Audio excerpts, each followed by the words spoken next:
张杰和谢娜结婚多年，两人育有一对双胞胎女儿。张杰也经常在微博秀女儿，晒家庭生活，看起来非常温馨和睦。因为张杰和谢娜的姐弟恋，曾经不少网友都说他们的感情是见过最浪漫的爱情，得到很多人的祝福。4月10日，谢娜在个人账号分享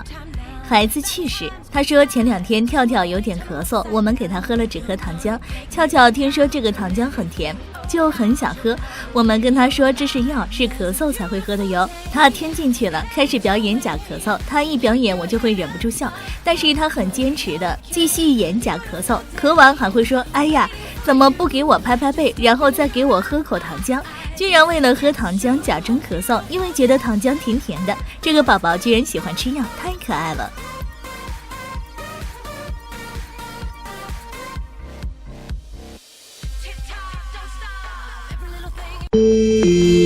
喜欢就订个月呗。